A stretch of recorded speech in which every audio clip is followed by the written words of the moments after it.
Amado Señor, te agradecemos por un domingo más de reunión. Te agradecemos porque pese al aislamiento, pese a esta situación que estamos viviendo, podemos seguir reuniéndonos, podemos seguir estando al tanto de la vida del otro. Te agradezco, Señor, porque has hecho un espacio en nuestras agendas y en nuestras vidas para escucharte y para reunirnos a compartir y meditar tu palabra.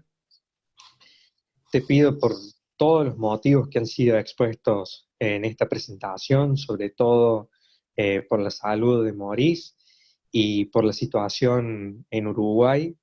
Te pido por favor, Señor, que la responsabilidad y el compromiso de las autoridades y de la población sea cada vez mayor para que podamos paliar juntos este virus y podamos salir adelante. Pero también te pido que vos nos estés ayudando, Señor, y que de tu mano podamos salir adelante y podamos superar esta situación.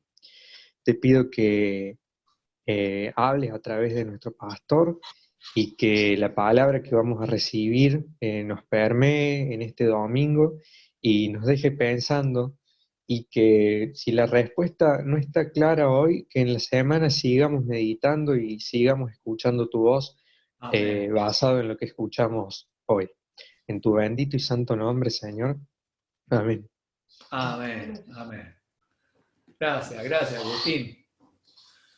Les invito a abrir la Biblia ahí en Marcos, capítulo 4, y una lectura.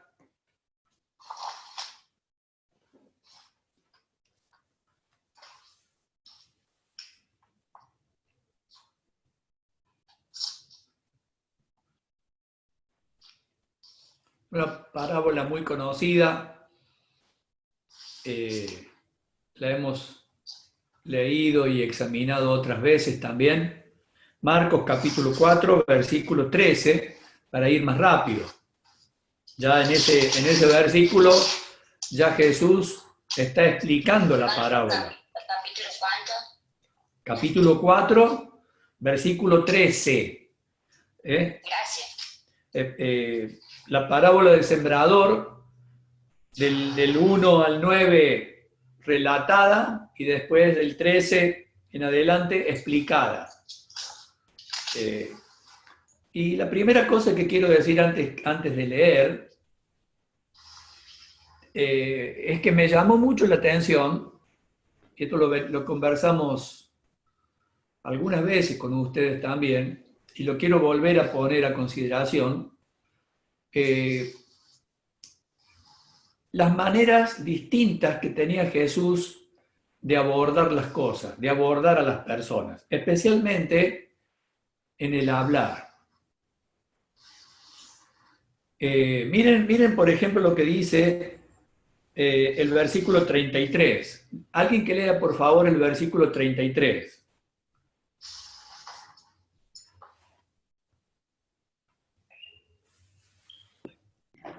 Con muchas parábolas como estas. ¿Quién es mi madre y mis hermanos? No, ese es el 3:33, Vicky. Ahora Mario lee el 4:33. Sí, perdón. Dale. Con muchas palabras como estas les hablaba la palabra conforme a lo que podían oír. ¿Y el 34? Y sin parábolas no les hablaba, aunque a sus discípulos en particular les declaraba todo. Fíjense qué interesante, ¿no? Las diferentes formas de expresión y de contenidos que tenía Jesús, ¿no? Dice que les hablaba según podían oír, dice según podían escuchar, dice esta versión. Pero también a los discípulos les explicaba todo. Las parábolas eran para las multitudes y a los discípulos les explicaba, y también había otros a los que les hablaba según podían oír. Yo crecí en una familia de una sola manera. Creo que todos nosotros también. he tenido algunas, ahora que miro para atrás, y en el recuerdo, he tenido, por ejemplo, maestros o maestras que me han hablado según mi edad, según que han entendido mi capacidad de entender, de escuchar, y se han puesto en esa posición y me han hablado según yo podía oír, según yo podía escuchar, ¿no? Tiene que ver con la madurez, tiene que ver con el conocimiento, tiene que ver con los procesos. Dios es un Dios que nos habla de manera distinta a cada uno según lo que podemos escuchar. Y también el uso necesario y casi exclusivo de la mente como un depósito donde Dios pone los contenidos para que nosotros pensemos. Lo que Dios quiere es que nosotros nos pongamos a pensar. La parábola es justamente eso, como un enigma, como un ejemplo que debe ser desentrañado por la persona que lo escucha. Por supuesto, tampoco es un jeroglífico tan indescifrable que queda todo en la nebulosa, pero sí la sabiduría de Jesús consiste en poner ejemplos muy conocidos de la vida diaria que relacionen con la vida de la persona que está escuchando. Por eso relata la parábola del sembrador, por ejemplo, que era una figura muy conocida para los oyentes de la época. Y lo deja picando. La parábola es algo que queda picando. Ahora también a los discípulos va un paso más allá y les explica, y también a los otros, según lo que puedan escuchar. No es lo mismo una persona que recién llega a la iglesia que una persona que hace 10 años que está, que hace 20 años que está, que hace 30. Dice la parábola, allá en hebreo dice, ustedes debieran ser ya maestros y todavía están tomando leche. Quiere decir que el proceso de aprendizaje es un proceso de maduración paulatina, a veces lenta, a veces repetimos grados, y vamos en ese aprendizaje. Siempre, primero, entendiendo, pasa por la mente, baja al corazón y se vuelve una conducta de después. Y también, no es lo mismo un sermón que una charla. El sermón nos permite exponer las verdades de una manera expositiva a todas las personas que están oyendo. Una charla, por ejemplo, una charla con Mirita o con alguno de ustedes, o en grupo, ya nos implica mayor adecuación a las realidades y a las intimidades y a la necesidad específica, ¿no? Por eso es importante que los que usamos la palabra tengamos en cuenta todas estas cosas, ¿no? No es lo mismo hablar a una persona nueva que a una persona que tiene más experiencia, no es lo mismo, ¿no? Y también las prioridades en las cosas que decimos, siempre, ahora que estamos en esta cuestión de la pandemia, uno lee las redes y lo que nota es un exceso de contenidos del fin del mundo, contenidos escatológicos, que a las personas que lo leen y que no saben mucho de Dios, realmente no les instruye mucho y también los hace entrar en pánico o les hace pensar que es una cuestión más novelesca que veraz, cuando la oportunidad que nosotros tenemos ante situaciones como esta es presentar a Jesús, es hablar de Jesús. No presentar un evangelio que aproveche ya el pánico existente para meter más miedo todavía. Lo que somos somos responsables los cristianos de llevar calma, de llevar tranquilidad, de llevar de apacentar lo más que podemos y no de poner un sentido de urgencia con las cosas, aunque no deja de ser verdad en alguna medida. Ahora, no podemos poner el carro delante del caballo. La persona tiene que encontrarse con Jesús, con el Señor, entender la salvación, entender el amor de Dios, entender que Dios va a cuidar, que Dios es papá, cosas que son fundamentales y que si esas cosas no se entienden al principio, se crece con un cristianismo enfermizo, un cristianismo miope, ¿no? Aquí en la parábola del sembrador hay cosas que son muy interesantes, que tienen que ver con la comunicación, ¿no? Y recuerdan ustedes, para que fuéramos más rápido, los 4 tipos de suelo: el camino, las piedras, los espinos y la tierra fértil, ¿no? Repito: camino, piedras, espinos y tierra fértil. ¿Cuál es la finalidad de toda comunicación?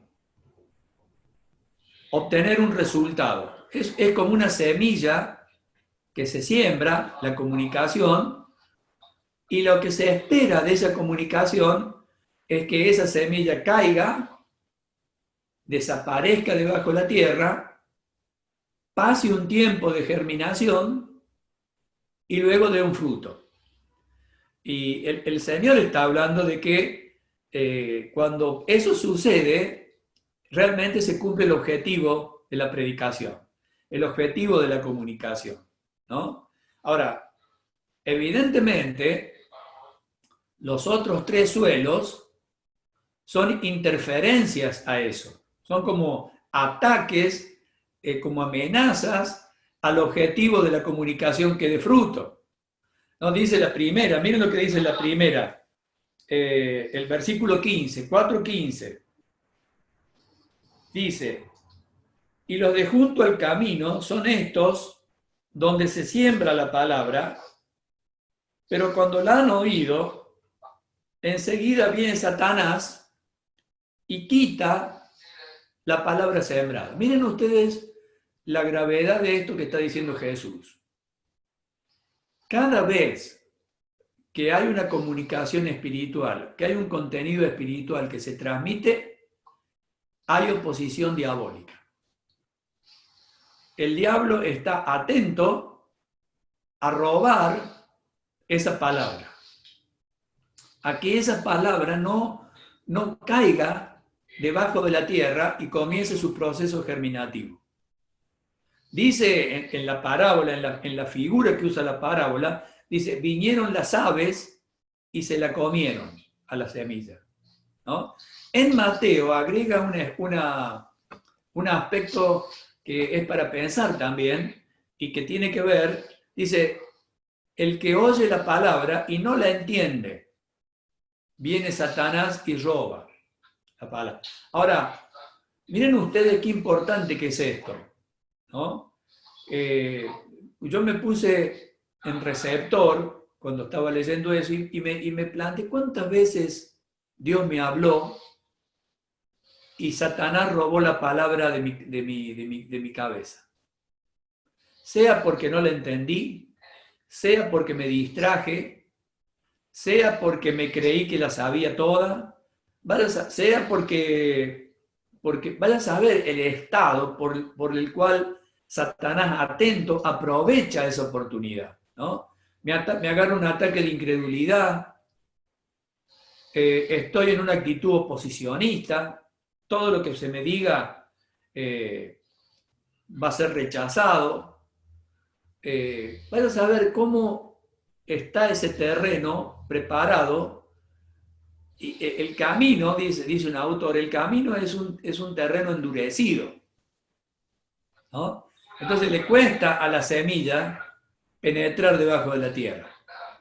Y aprovecha Satanás y viene y saca la palabra, ¿no? Qué importante que es, hermanos,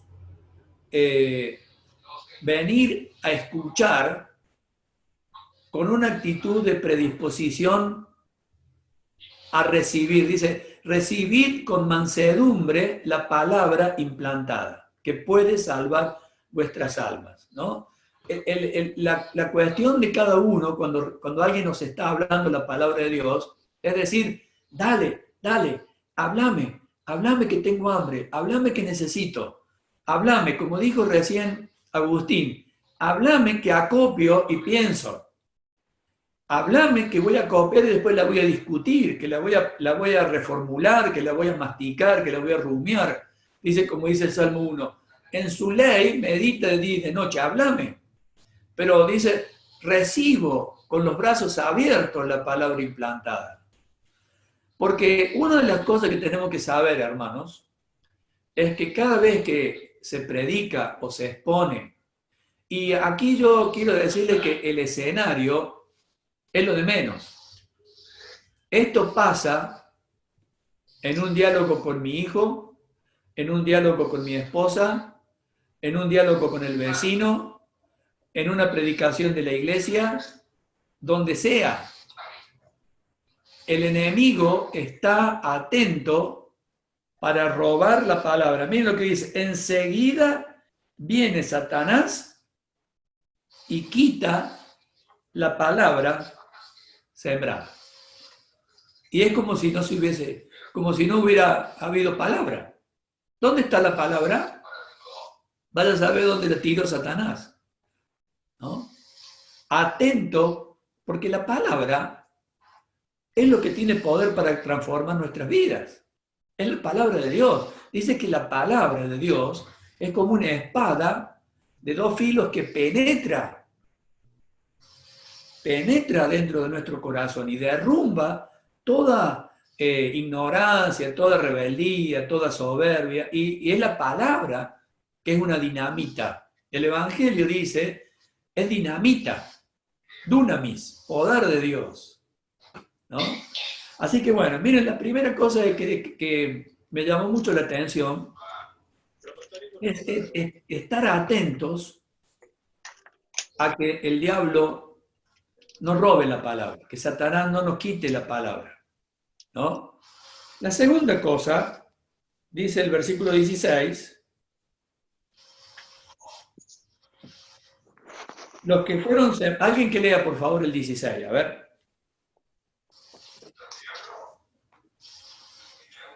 (4:16). Dice, las semillas sobre la tierra rocosa representan a los que oyen el mensaje y de inmediato lo reciben con alegría. Sí. Pero como no tiene raíces profundas, no duran mucho. En cuanto tienen problemas o son perseguidos por creer en la palabra de Dios, caen. Fíjense,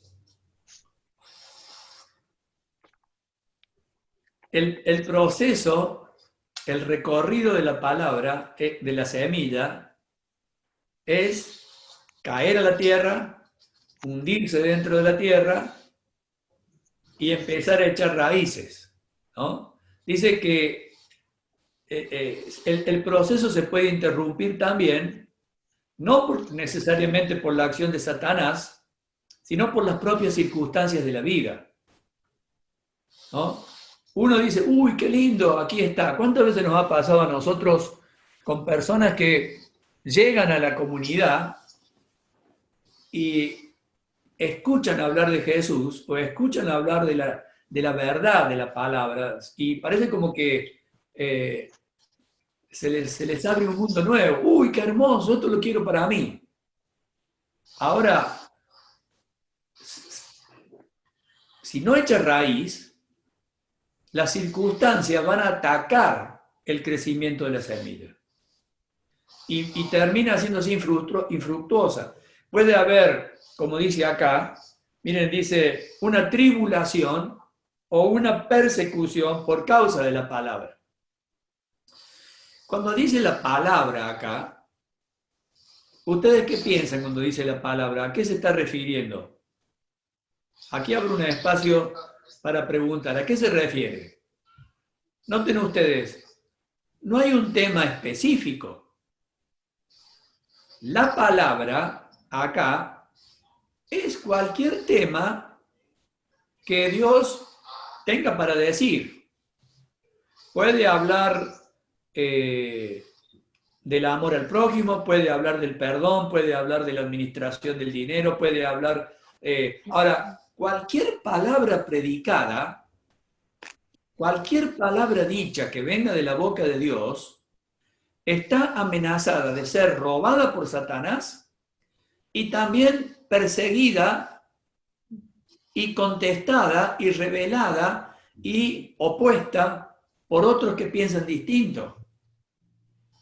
Y es que te la das vos te haces, y empieza, estoy queriendo echar raíz, pero aparece una persecución, ¿no? Supongamos que la palabra predicada fue perdón, debemos perdonar, debemos reconciliarnos, debemos amarnos.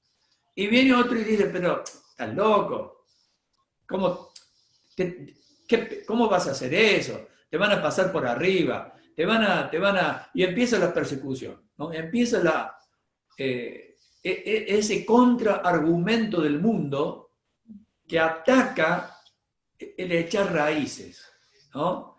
Y dudamos. Entonces viene el enemigo y te sopla el oído. Al final vos sos un estúpido, vos sos un tonto. Mirá cómo te estás portando, mirá lo que estás haciendo. ¿Y qué pasa? Miren, dice al final... Dice, enseguida les hace tropezar. La persona desiste de ese contenido y vuelve a echar mano de su contenido anterior. ¿No? A mí me ha pasado en mi vida cristiana que he conocido verdades y he recibido oposición a esas verdades.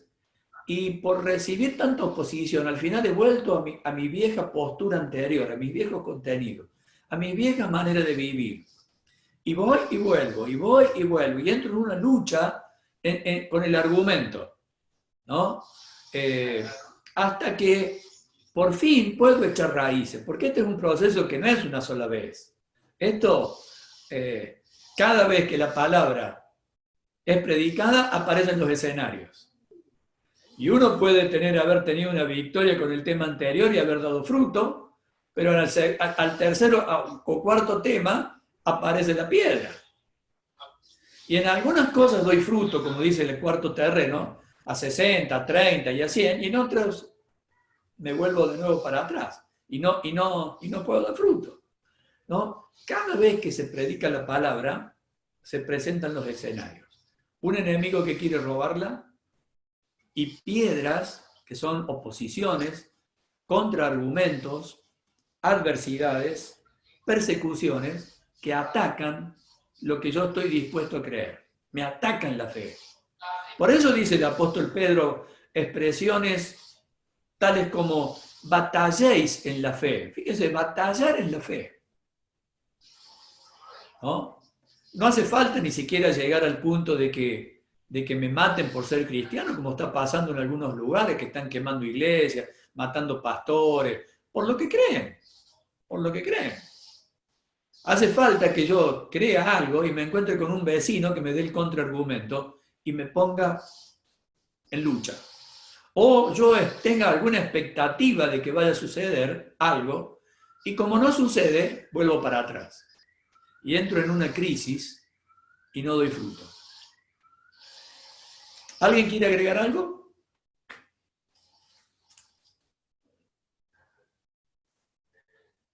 Sí, Cande. Dale.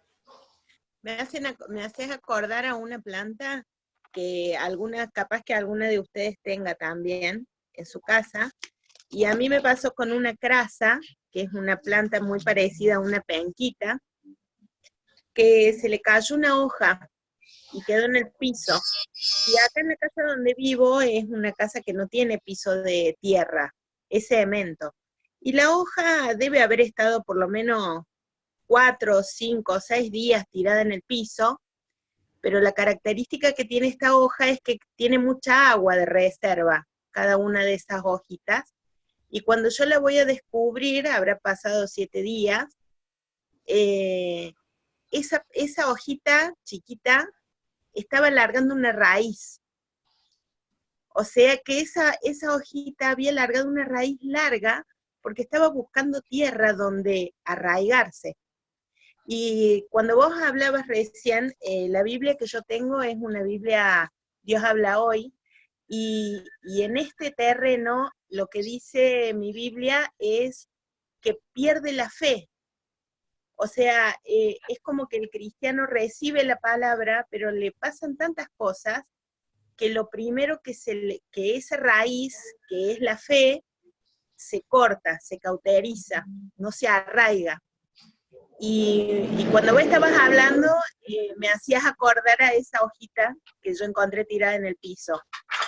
Y me resultó muy, muy visual, y me pregunto, ¿no? ¿Qué hubiera pasado si yo no encontraba esa hoja?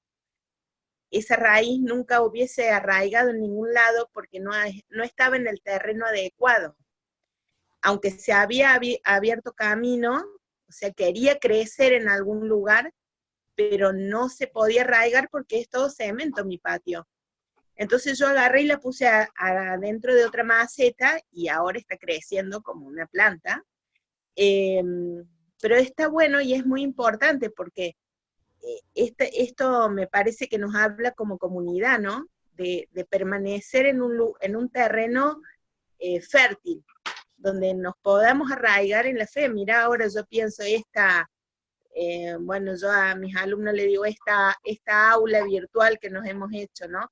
Esta iglesia virtual que somos ahora, congregados alrededor de la palabra, sacándole a la palabra la mayor cantidad de jugo posible para ver qué nos sirve, en qué nos habla, y eso está muy bueno, ¿no? Porque a veces uno tiene fe, pero en el arranque vos echás brote, pero no tenés donde arraigarte, entonces empezás a perder la fe. Qué bueno, que ande y fíjense qué importante que es eso, ¿no? Alimentar la fe. Y tiene que ver también con no desistir, ¿no? Que el efecto que produzca la verdad no solamente sea creerla, sino que también sea darle un lugar importante en mi vida, que vaya dominando, que vaya transformando mis conductas, de manera que yo me sienta con fuerza para sostenerme frente a los embates, y no solamente eso, sino que también yo pueda argumentar, dando respuestas con mansedumbre al que pida razón de mi fe. Porque miren qué interesante que es, ¿no? El proceso, lo que está planteando Jesús acá, es que no nos debilitemos, echemos raíces, pero también nos está diciendo de más adelante la palabra. Por eso dice, según lo que pueden escuchar.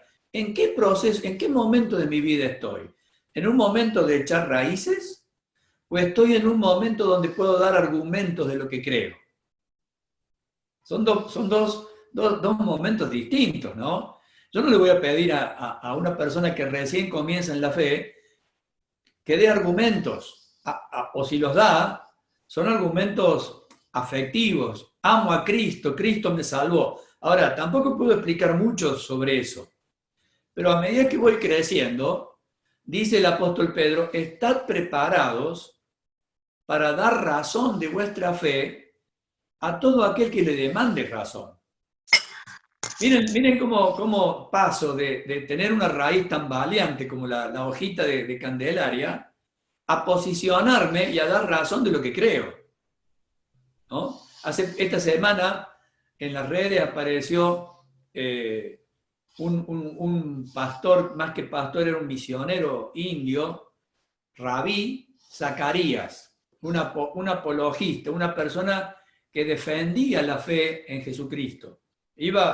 A él lo convocaban a tener discusiones con ateos, con filósofos, y él era una persona que estaba preparado, estaba capacitado para presentar a Cristo de una manera convincente, ¿no? Ya no era él que iba a ser derrotado, sino que él estaba planteando cómo traer a los otros a conocer a Jesús, ¿no? Miren ese recorrido, miren ese proceso, ¿no? La tercera tierra, si ustedes quieren interrumpir, ya saben que pueden hacerlo, los que fueron sembrados entre las espinas, versículo 18. Alguien que lo lea, por favor.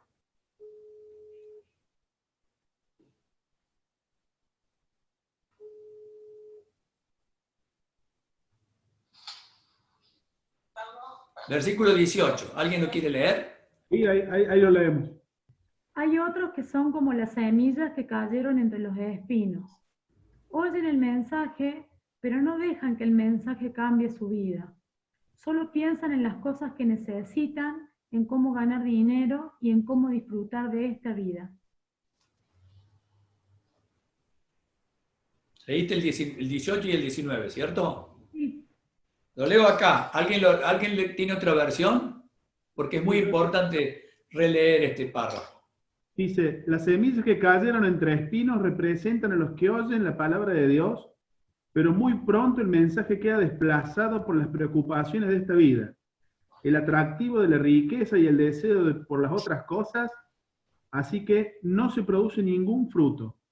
Fíjense, acá dice, ahogan la palabra y llega a ser infructuosa.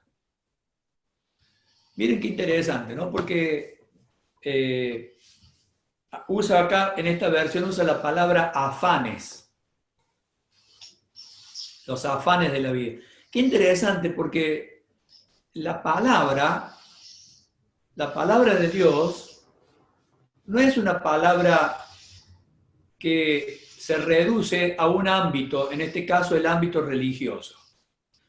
Voy los domingos, escucho la palabra, saco alguna conclusión, me siento bien, qué lindo, qué bien que habló, qué largo que fue, me gustó, no me gustó, gracias por la...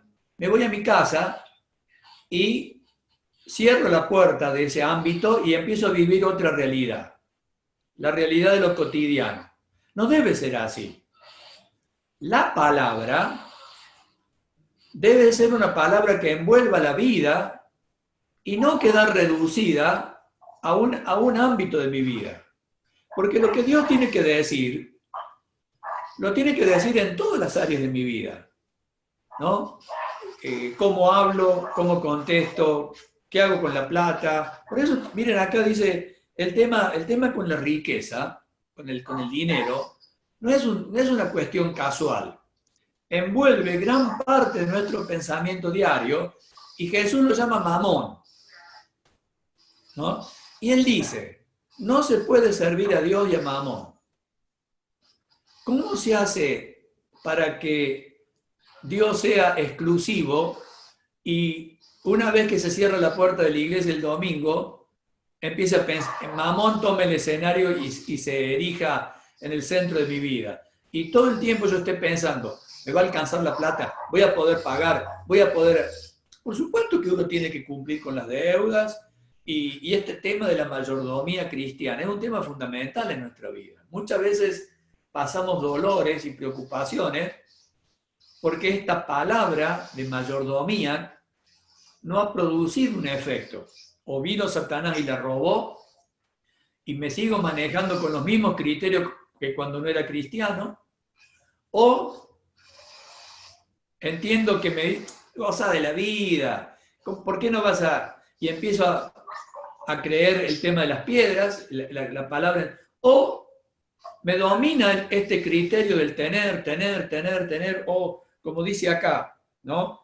El engaño de la riqueza, ¿no? Qué tremendo que es esto, ¿no? Ser engañados por mamón, como fue engañado aquel hombre que dijo, ¿qué haré? Dice, ya tengo tanto que no sé qué hacer. Voy a derribar, voy a construir más grande y después, tenés para mucho tiempo, ahora viví tranquilo, gozá, ¿no? Mamón es muy engañoso. Fíjense, en realidad, si si uno va a ser más exhaustivo con la lectura, no está solo Satanás en la primera tierra. Está en la segunda y está en la tercera también. Solo que se disfraza. Viene disfrazado, ¿no? Y acá viene disfrazado de Mamón, ¿no? Dice, los afanes de la vida presente y el engaño de la riqueza y las codicias de las demás cosas, entrando, ahogan la palabra y llega a ser infructuosa. Qué interesante, ¿no? Que la palabra pueda echar raíces y dar fruto, derrotando todos estos sentimientos que nos vienen permanentemente a la cabeza. ¿Cómo voy a comprar mañana las cosas? ¿Cómo voy a comprarle ropa para mis hijos? ¿Cómo voy a pagar la luz, el agua? En una Argentina inflacionaria, corrupta, malversada, donde los únicos que podemos nadar, como hablábamos el otro día con Mónica, nadamos en el dulce de leche los argentinos, ¿no? ¿Cómo hacemos? Y entramos en una situación de competencia mamónica con competencia divina. ¿Quién gobierna mi vida? Y a veces hasta pensar que la gobierna Dios es volverse medio naif, ¿no? Como diciendo, Dios me cuida. Bueno, pero sí, y aparecen todas esas frases. A Dios orando y con el mazo dando. Ayúdate que yo te ayudaré. Y en el fondo lo que está escondiendo eso es una intromisión de Mamón que me va minando mi confianza en Dios. Fíjense, si algo hicimos antes de comenzar fue preguntarle a Candelaria sobre su profesión como profesora, los alfajores de Adriana, las luchas de Mónica, el trabajo de Pablo por el cual oramos, la academia de gimnasia de Ivana, Mario que oramos y Mariana porque son médicos y van y trabajan y tienen que salir a exponerse con esta situación, y Normita que cuida enfermos, y Daniel que tiene su panadería, y Javier que se va a Río Cuarto a trabajar con gas y con conexiones, y cada uno con su lucha. Eso no es algo opuesto a Dios. Al contrario, eso es lo que nos dignifica. Eso es lo que nos da dignidad como personas, ¿no? Hasta que llega un momento en que nos volvemos grandes y nos jubilamos. Y hasta eso también hemos leído esta semana que se está serruchando, ¿no? Parece que a los jubilados se les va a bajar la jubilación. Todas esas son amenazas. Son amenazas de un mundo que ataca nuestra fe, ¿no? Y vuelve la vieja tentación del desierto. Decile a estas piedras que se hagan pan.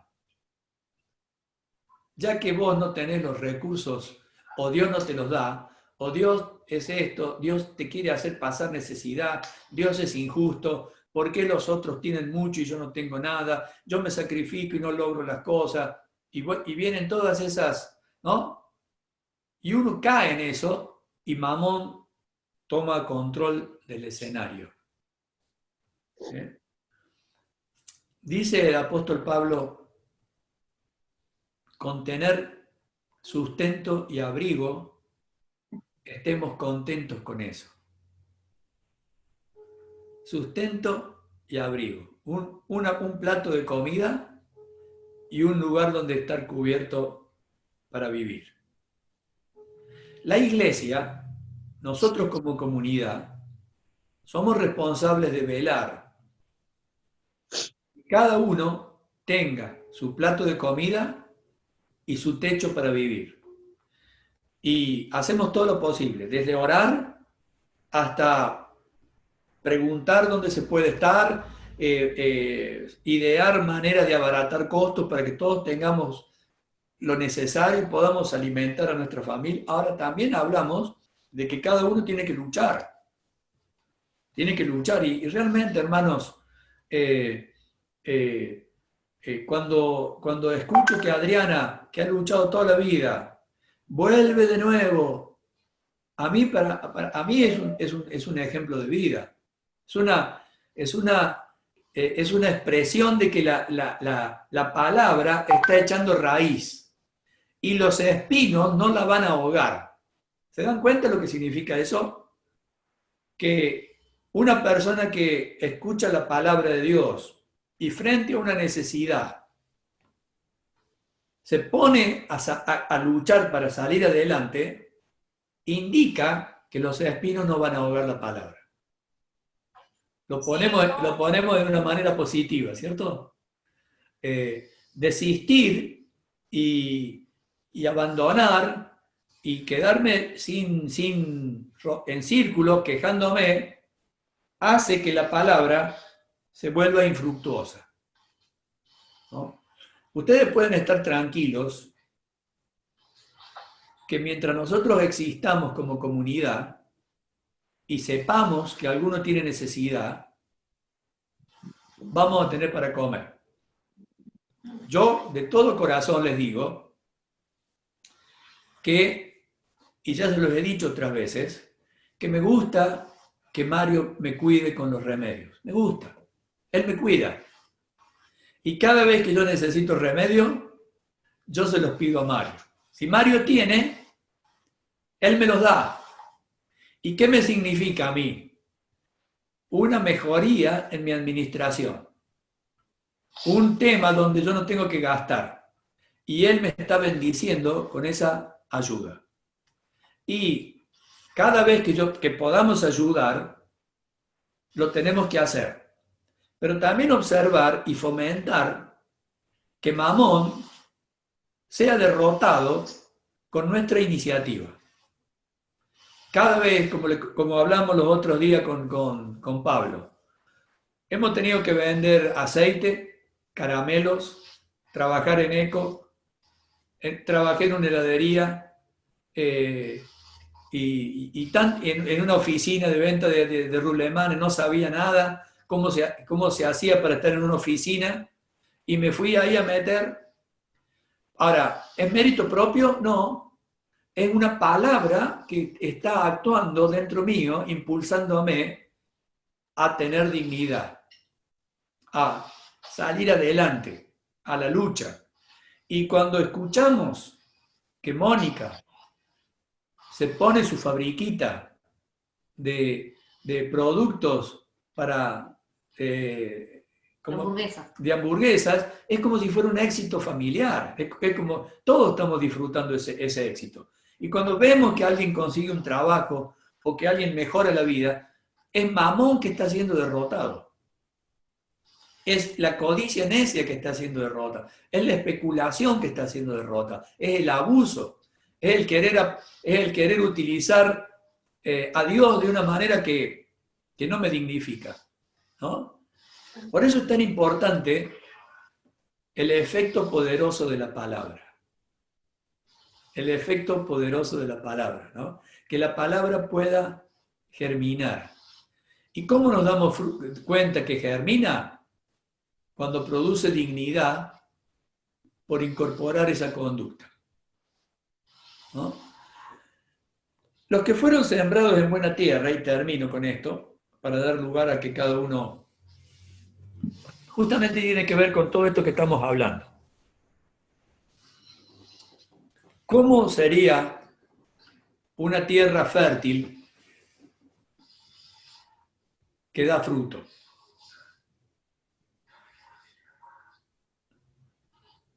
¿Cómo sería? Una tierra que da fruto es una tierra que oye la palabra, la pone en la cabeza con mucha atención, la recibe con mansedumbre, la recibe con admiración, la recibe como un privilegio, la recibe como diciendo: Dios, me estás hablando, qué grande, qué bueno que sos, ¿no? Qué oportunidad que me estás dando, me estás hablando, Dios. Ahora, el hecho de que hable Dios no es lo mismo que hable Miguel. ¿Por qué? Porque Miguel produce interferencias miguelianas. Por eso es muy importante lo que dijo Agustín. La palabra tiene que ser conversada en el pueblo de Dios para que cada uno vaya colando la palabra que Dios tiene que decirle a él, a cada uno. Dios me la dio a mí, yo la estoy aprovechando, la estoy poniendo bajo la tierra, yo quiero que dé fruto, estoy en esa lucha, luchando contra que Satanás no me la robe, luchando con que la oposición no me derrote, luchando para que mi carne, mi interés, mi mamón no me domine, hasta que por fin la palabra da fruto. ¿Qué da fruto? En que me hace un hombre mejor, en que me hace un hombre más parecido a Jesús, en que si la palabra es aprender a escuchar. Esta semana hablábamos con Mirita de la importancia allá de Santiago, capítulo 1, versículo 17. Dice, amados hermanos, todo hombre sea tardo para hablar. Ahí está la palabra predicada. ¿No? Viene Satanás y me dice, y me la roba. Y no hay ningún cambio. Y sigo siendo el mismo impulsivo de la palabra. ¿Saben, hermanos? Yo les he confesado muchas veces, a mí me cuesta mucho escuchar. Me resulta mucho más fácil hablar que escuchar. Y escuchar con atención, escuchar con empatía, todo eso es un proceso que hace el Espíritu Santo, porque ¿saben cuál ha sido mi argumento con hablar más que escuchar? La necesidad de ser contestatario, la necesidad de derrotar con mi argumento lo que el otro piensa. Cuando no necesito hacer eso, lo que necesito es amar, entender. Por eso dice, todo hombre sea tardo para hablar, tardo para enojarse y pronto para escuchar. Miren ustedes, la palabra se predica y cae, ¿no? Y aparecen las espinas. Está loco vos, ¿cómo te va a dejar pasar por arriba? Decirle lo que se merece, contestarle como se merece. Mirá, te está agrediendo, dale la contrapartida, insultalo. ¿Cómo vos vas a permitir que te trate así? Todos esos argumentos son de la tierra espinosa. Cuando cae en tierra, por fin en tierra fértil, uno baja la guardia, deja que la raíz se establezca y la hojita de Candelaria por fin encuentre tierra, se arraigue bien, y yo termino siendo un Miguel que aprende a escuchar. Y la palabra da fruto. A 30, si escucho poco. A 60, si escucho más. Y a 100, si me vuelvo un hombre que sabe escuchar. Entonces la gente dice, che, qué bien, cómo te escucha Miguel, qué hombre que sabe escuchar. ¿Saben? A mí todavía no me han dicho eso. Y ustedes, para mi cumpleaños, alguna vez mándenme una cartita que diga, Miguel, el que está aprendiendo a escuchar. Ahora, cada uno de nosotros tiene cuentas pendientes con estos terrenos. Tiene cuentas pendientes. Estamos en el proceso. ¿Cuántas veces hemos hablado de esto y vino Satanás y robó la palabra y me fui a mi casa como llegué? O recibí oposición y desistí. Hasta que por fin la palabra, que es poderosa, cae en la tierra fértil, echa raíz y da fruto. Ahora, hermanos, esto es un proceso. ¿Saben cuántos años tengo yo? 64. Y dice el apóstol Pablo, el que cree que sabe algo, no sabe nada. No sabe nada. ¿No? A sí mismo se engaña.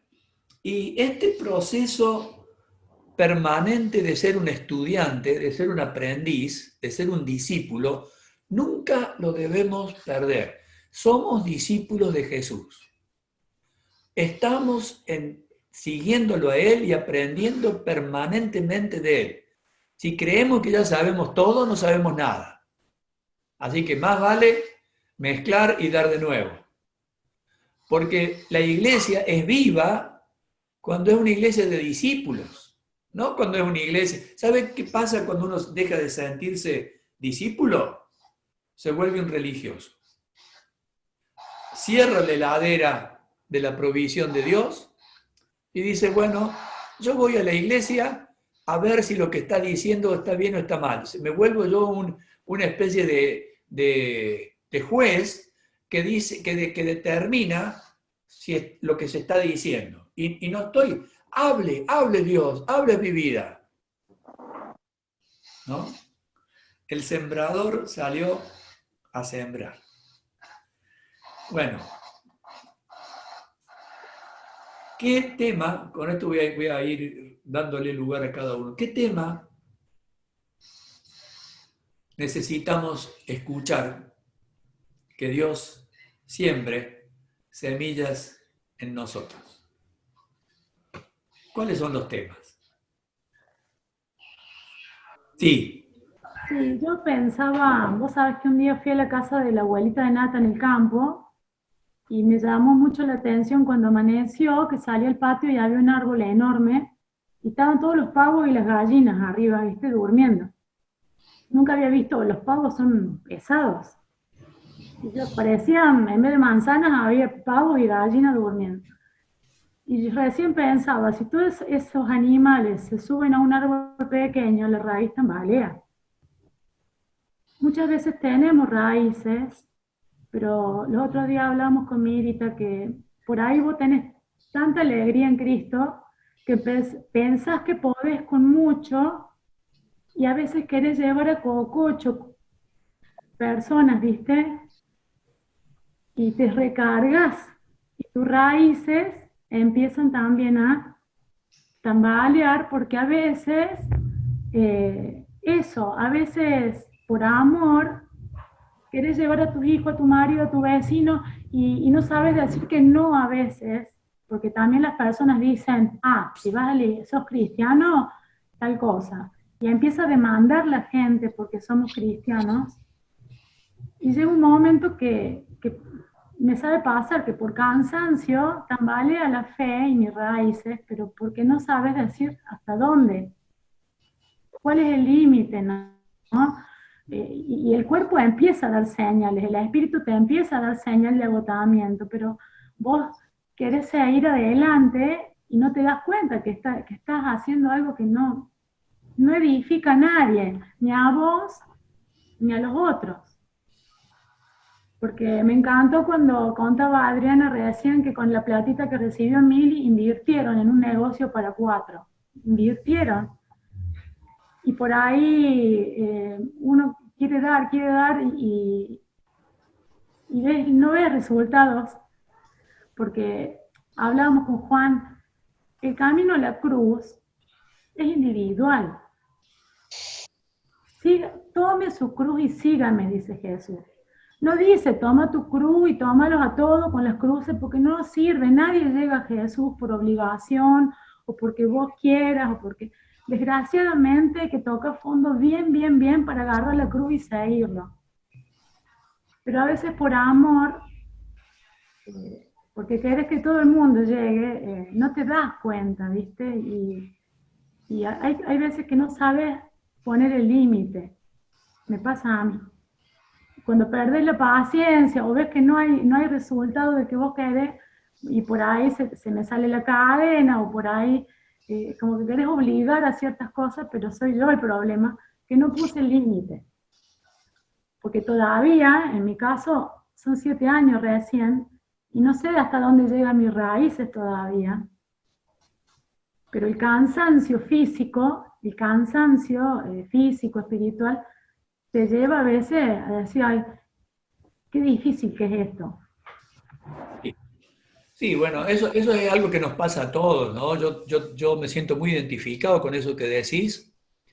Les contaba en el discipulado que nuestro primer pastorado yo sentía que no iba a poder soportar toda la carga. A veces carga que te pone la gente y a veces carga que uno se las pone uno mismo también. O magnifica las cosas o no se siente con la experiencia suficiente y comete errores o vuelve para atrás. Ahora, el proceso yo lo veo de esta manera. El proceso de los terrenos, esto es muy importante, es un proceso ascendente. Todos vamos a llegar a dar fruto. Todos.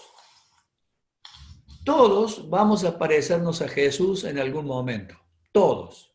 Dice, hasta que todos lleguemos a la medida de la fe, a parecernos a Jesús, el varón perfecto. Efesios capítulo 4. Así que los procesos son procesos, como vos dijiste, personales, también comunitarios. Fíjense, una de las cosas de las que estoy ahora muy interesado y me ayuda mucho Mirita en esta charla, es en el hecho de cómo ser individuo sin ser individualista y cómo buscar comunión sin superponerme al otro. Jesús era experto en eso, ¿no? Porque Jesús estaba con los discípulos, los amaba, y también se separaba y se iba a pasar tiempo solo con el Padre. Él necesitaba esa soledad, necesitaba ese encuentro consigo mismo, y había momentos donde Jesús llevaba a los discípulos a descansar. Y había momentos donde Jesús se sentaba con ellos a conversar. No era todo el tiempo descarga, ¿no? Encontrar el equilibrio es parte de este proceso también, ¿no? Y gran parte de la maduración. Es muy difícil, ¿no? Porque uno tiende a ceder a las presiones, ¿no? Y el decir que no, tanto como decir que sí, y poner equilibrio de manera, porque ¿qué quiere la gente al final de cuentas? Te tironea la cuerda, pero en realidad lo que va a dar testimonio y le va a servir al final, va a ser verte a vos con una vida organizada, tranquila, feliz, con una buena administración de tus cosas, ¿entendés? Y ese va a ser el modelo que finalmente va a impactar. No esa demanda permanente que también necesita disciplina de parte del discipulador, ¿no? Todos tenemos que ir aprendiendo esas cosas en la vida. Sobre todo en mi caso, por ejemplo, que me crié con mucho desorden, me crié sin papá, sin límites. Me ha costado, yo he tenido que aprender un montón de cosas. Sí. ¿Alguien? Sí, Cande. Perdón, estaba Marcela. Perdón, Marcela. ¿Me escuchan ahí? Sí. No, yo lo que quería comentar es que cuando uno sea atacado por el enemigo, que es ahí cuando es la prueba, digamos, y no tenemos que tener miedo en ese sentido, y confiar y, bueno, usar las herramientas de soldados de Dios, digamos, como la oración, la alabanza, la palabra, lo digo porque en esta semana me han estado pasando cosas, he sido atacada por el enemigo y no sentí miedo. No sentí miedo, al contrario, me aferré más y pasó y estuve mucho más tranquila y me fue bien en ese sentido, no tener miedo y aferrarme y hablarlo con Ivy y re tranquila en ese sentido. Qué bueno. Sí, al contrario, es como que yo pienso que si algo malo me va a pasar, en todo momento busco la mirada de Jesús y como que me tranquilizo y no me da miedo y nada, eso me pasa. Qué bueno, che, qué bueno. Dios te está mimando, estás en ese tiempo donde Dios te agarra en los brazos y te da una mimada. Sí, eso como recién lo he escuchado que decirte las personas nuevas. Yo medianamente soy nueva, y como que la semana pasada estuve hablando de Dios, le estuve hablando a mi cuñada, estuve compartiendo cosas de Dios, y viene y me pasan cosas a mí. Y entonces, hablando con Ivy, ahora escuchando esto, como que más me tengo que concentrar y tener mucha fe, y no alejarme por miedo o por lo que sea, ¿no? Contra más fuerte que nunca. Bien. Bien. Qué bueno, qué bueno. Qué bueno. Sí, ¿alguien más? Cande.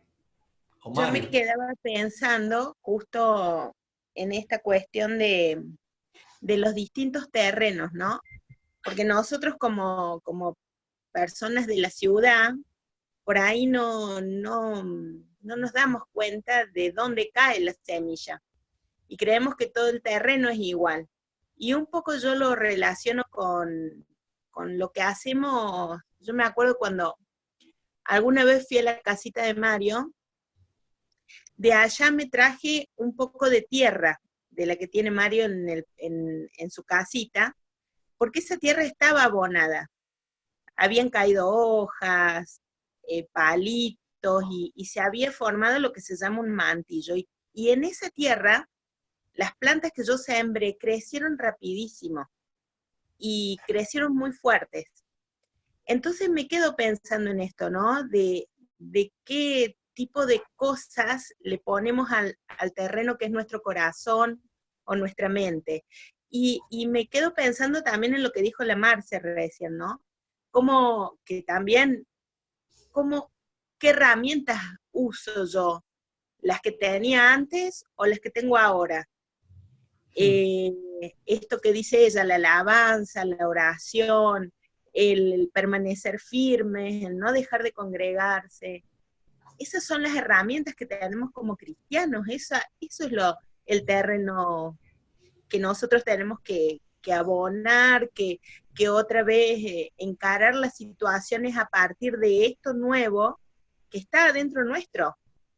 Y que no es fácil, no es sencillo, pero que es un camino, como decías vos, un camino en ascenso. Que si yo me animo, voy a crecer. Voy a ser un árbol como el que dijo Livana, donde se van a sentar, van a venir cosas tremendas, positivas, y a lo mejor pruebas muy difíciles. Yo me acuerdo siempre de la familia del Fede, de Joana, y yo digo, wow, después de esto, de una prueba así, ¿qué tamaño tiene esa fe? ¿No? Porque Jesús dijo que una semillita de mostaza, entonces yo digo, ¿de qué calidad será esa semilla? ¿No? Después de haber resistido esta prueba tan grande, ¿no?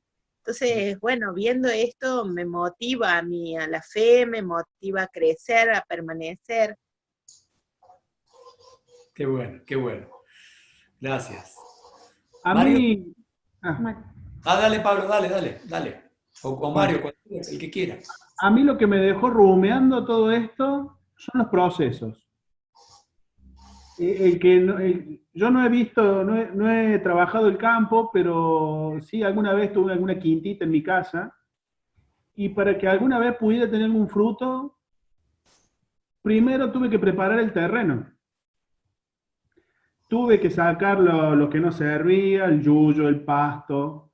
Después tuve que remover la tierra, picarla toda porque está pelmazada. Después de picarla, echarle abono, mezclarla, hacer los surcos. Y después de eso, poníamos la semillita. A la semilla no hay que programarla, no hay que setearla, nada. La semilla le echas agua y después crece cuando está en el terreno firme, digamos. O sea que es mucho laburo. Y yo he visto en todas las historias de la Biblia, los patriarcas, todo, Dios nunca usó a los vagos que dormían hasta tarde. Siempre Dios usó a las personas que estaban trabajando. Siempre alguien que estaba haciendo algo. Cuando lo busca Moisés es porque estaba pastoreando y se le apareció la zarza, y a cada uno que usó estaban trabajando. Y el tema para que yo siempre oré que el Señor transformara mi corazón en tierra fértil. Yo me acuerdo cuando hacíamos el discipulado, mis primeras oraciones, porque esta parábola siempre la llevaba como estandarte. Y siempre pedía que me transforme el corazón en tierra fértil. Y es un laburo, y a lo mejor si no lo tenés fértil, te lo tiene que quebrantar las situaciones, porque yo nunca he visto que alguien que está bien lo tome de la mano a Jesús y siga. No, tiene que estar en el pozo más profundo, lo más dolido, quebrantado. Es la forma que yo he visto que la gente que agarra de la mano fuerte a Jesús y no lo suelta más, es esa situación, cuando ya la tierra ha sido movida, ha sido el campo arado, y sacar de todos los yuyos, recién ahí la palabra y la semilla va a crecer. Pero es mucha preparación. No es ir a la iglesia o escuchar en YouTube la palabra, sino es que uno estar preparado. Muchas veces cuando empezamos los retiros, yo dije, ¿qué han venido a buscar? ¿Qué han venido a buscar? ¿Qué quieren que Dios les diga en este retiro? Y yo creo que parte de todo eso, cuando uno se sienta con la Biblia a leer o a estudiar, a hacer algún estudio, es eso. Ver qué tenés para mí, Señor. Sí, sí. Sí, ese proceso es un proceso muy interesante que uno a lo largo de la vida, el privilegio de ser pastor y haber acompañado tantos procesos, he aprendido a valorar cada arada de tierra, cada removida de tierra, cada abono de tierra. He visto llorar gente dolida por su accionar, y ahí es donde veo que la tierra se empieza a preparar. He visto a otros confesando, he visto a otros buscando ayuda. La tierra que está totalmente endurecida comienza, ¿no? Y ese proceso, algo que siempre hablamos y no lo decimos, yo no lo digo para que la persona se sienta caiga en despreciar la obra del Espíritu y empezar a sentirse orgulloso en la carne. Pero siempre me gusta decir que desde que nosotros caminamos con Jesús, todos estamos mejor. ¿O no? Sí. La propia Marcela acaba de decir, se me están yendo los miedos. Ahora, es un proceso. Lloró, confesó, se aferró a la iglesia.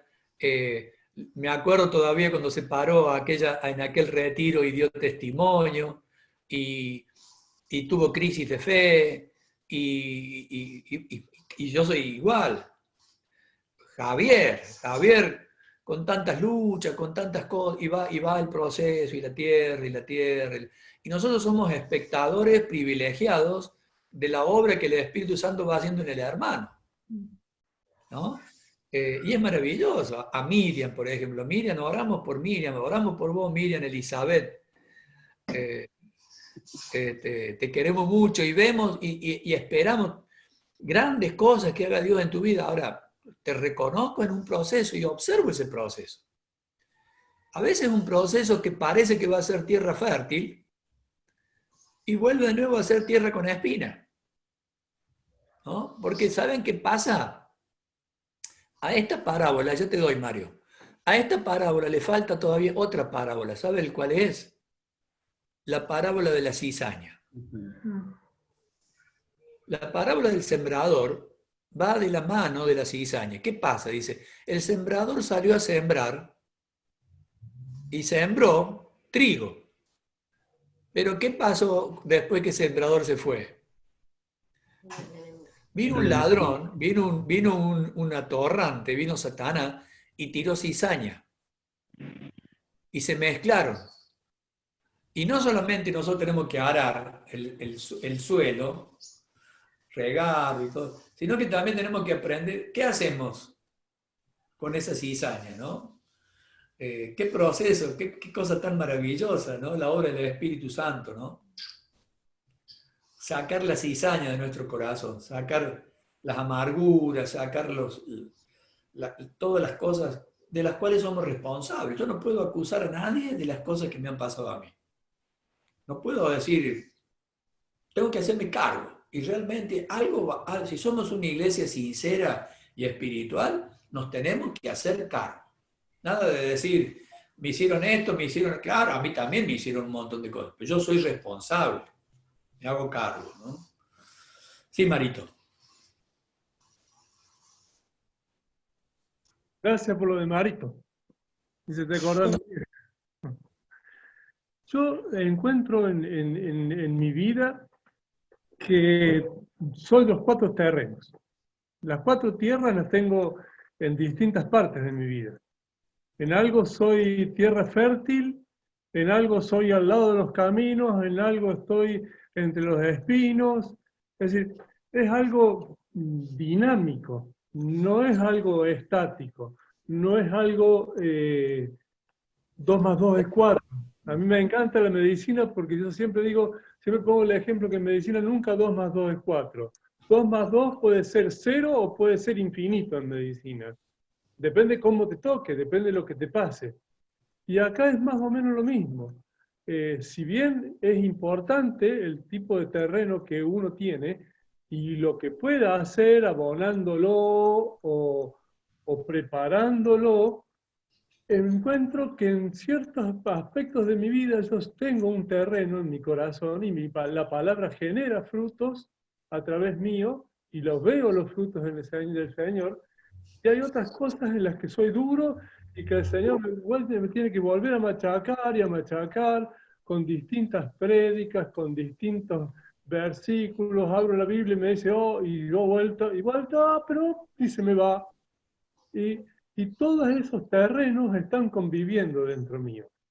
Importante es quizás darse cuenta de cuáles son los terrenos o cuáles son las partes, la palabra a la que yo no estoy dejando germinar, la que estoy dejando crecer, a la que no estoy abonando, para realmente revertir eso y ser cada día más parecido a Jesús. Espero que esta parábola siga trabajando y, como dijo Agustín al principio, siga operando en los corazones, ¿no? Que sea una palabra viva, que Dios nos siga hablando, que nos siga tocando, y lo necesitamos mucho al Señor.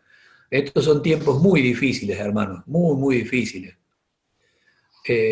Vienen oleadas de dificultades de afuera. Y nosotros tenemos que estar fortalecidos, como dice allí en Efesios 6, fortalecidos en el Señor y en el poder de su fuerza. Vestidos de toda la armadura de Dios para que podáis estar firmes contra las acechanzas del maligno. Amén. Les mando un abrazo. ¿Quieren que oremos? Voy a pedir a Daniel. Daniel, ¿querés terminar con una oración? Amado Padre, te damos gracias, Señor, desde la gloria por habernos permitido poder escuchar de tu palabra, de tus parábolas, dadas por nuestro hermano, mi Señor. Te ruego, Padre, que esa semilla que tú sembraste un día en nuestros corazones pueda germinar, Señor, y dar fruto. Amado Padre, te agradezco, Señor, por la posibilidad de tener quien predique la palabra en estos tiempos, sabiendo que en aquellos días no vamos a poder escuchar de tu palabra.